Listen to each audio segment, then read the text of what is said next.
for us.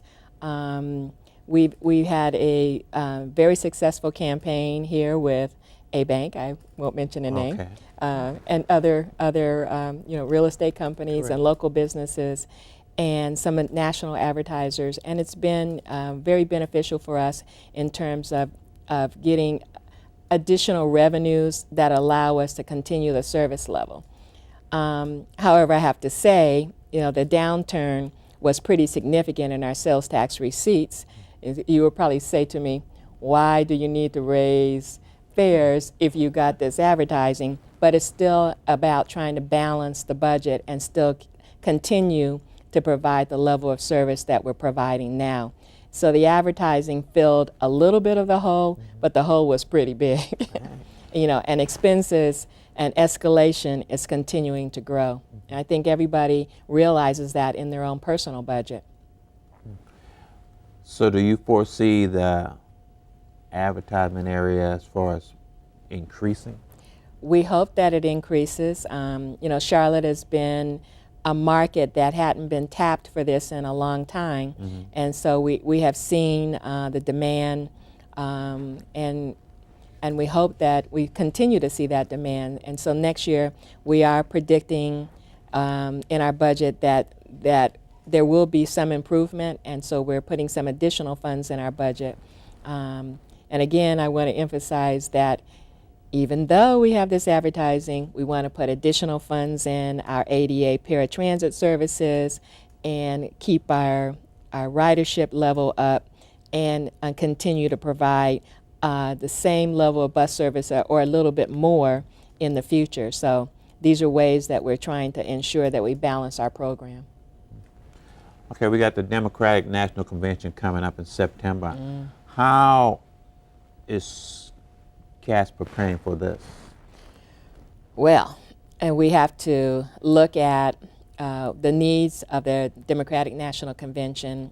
So we're working closely with the transportation, housing, and security section of the DNC National Committee to talk about what we can do on the transit side to provide the services that they need. That on the other side, I'm going to use the word balance again. Sure. We got to make sure that we take care of our daily riders. That is our priority. So there's the plans are all predicated on what the security needs are for the DNC. We have not gotten those details yet.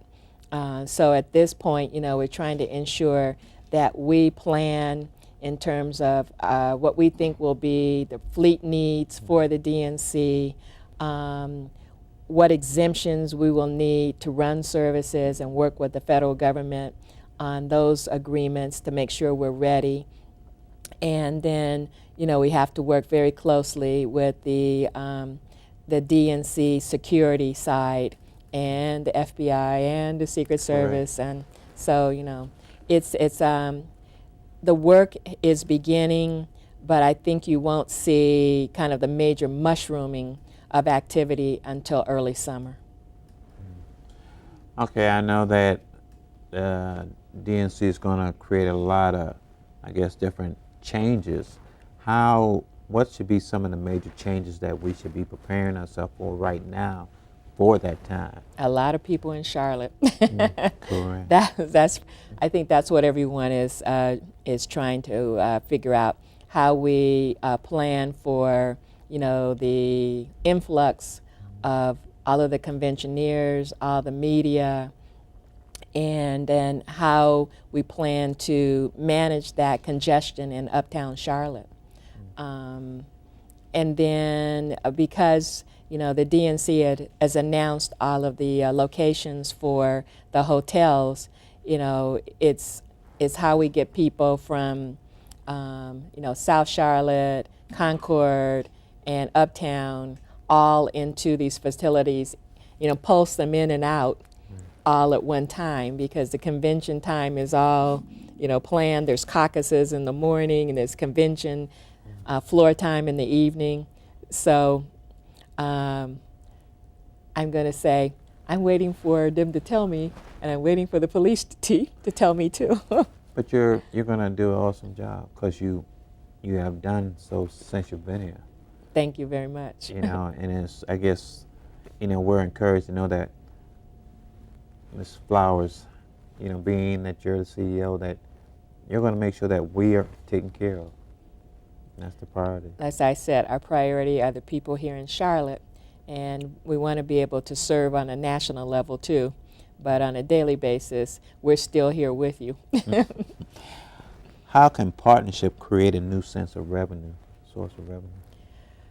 Well, there are partnerships that we can have with the private sector, and we also have the public sector partnerships with the federal government and the state of North Carolina to ensure that, you know, we have the funding to support our operating budget as well as support the construction needs to expand the system.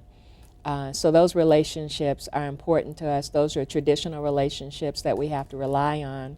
And then there's you know, other private partnerships that we can look at in terms of innovative ways to finance other alignments that we may need in the future. That is part of the proposal for the Red Line rail facility, as well as you know, look at the private sector for the direction that they can provide in terms of giving us advice and you know, financing options for the system in the future. Okay, I know we do a lot of things. I know you got that. They got this Gold Rush service. Mm-hmm. How beneficial is that for the Johnson C. Smith Central Piedmont area schools? That has been extremely successful. We started it on Valentine's Day a year ago, and we saw an immediate influx of riders from both campuses. And this is a public-private partnership. Mm-hmm. Both Johnson C. Smith and the community college invested in putting funds into that system because it is a free service. And so they help us subsidize that service through contributions that they make through Center City Partners. So, you know, you see there the success of linking those colleges to the Center City, being able to link them to the transit center so they can transfer and have access to the lines in the rest of the city. And as I said, it's a shining example of a public-private partnership. Correct. Mm-hmm. Okay, we're going to look at another side of Ms. Carolyn Flowers now. I know you love music. What is it about music that, you know, that you love? Well, it provides stress release. Correct. It also it sets the mood. I love listening to lyrics of songs, and it makes you think about what you're doing or think about past things in your life, happy things, sad things. But I just enjoy listening to music, and it is something that's very relaxing and comforting. I don't know if we had some music that we had developed. I don't know whether we're able to get it now. It's my own song. You know what I'm saying? But if we're able to have it, I know you talk about Sarah Vaughan. Mm-hmm. What does her music do for you? Well, it's, you know, I grew up listening to jazz with my father. Okay.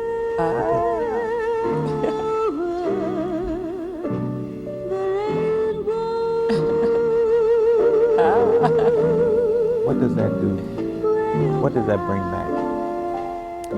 It probably brings back memories of my father. And because in my life, you know, when I was young, he always had us listening to jazz, and so my brothers and sisters and I are all jazz aficionados. And she had a great voice. She was a great voice. Somewhere Over the Rainbow. Mm-hmm. When you first heard that record, what did it make you think of? Well, actually, I first heard it, as a kid, listening to Wizard of Oz. But that's a song about seeing something better in the future, and having expectations of wonderful things to happen to you. Do you see, when you were back in those days, would you ever imagine that you would be as successful as you are right now? I thought I was going to be a librarian. Oh, not the librarian. I love to read. You do? I did. I loved to read when I was young, so that's what I thought I was going to end up. Luckily, when I got to college, I found out I was allergic to the glue that they use in bookbinding. It sent me another It direction. takes you in a whole different way. See that glue. See what that glue does for you. Oh, Lord. That's a real nice song right there. And it's been, I guess, sung by many different artists. But there's something about the way Sarah Vaughan is singing it that, it makes you go back to the, like you said. It's more peaceful. It's very peaceful when she's singing it. Birds fly over the rainbow. Why then, oh why can't Yeah, very melodic. It'll make you wonder, what I'm saying? How truly great life is, over the rainbow. Where we can see so many things that life has to offer. We have a tendency to look at a lot of the negative things, but there's so much of the positive. Well, it's a lot of the positive, and when you can look at it that way, it helps you stay focused and continuing the path. And you just have to stay positive. I know you stated that your mother, she's having a birthday. What does that mean, knowing that your mother's still? My parents were the backbone in my life, and they provided me a lot of guidance, and they worked very hard.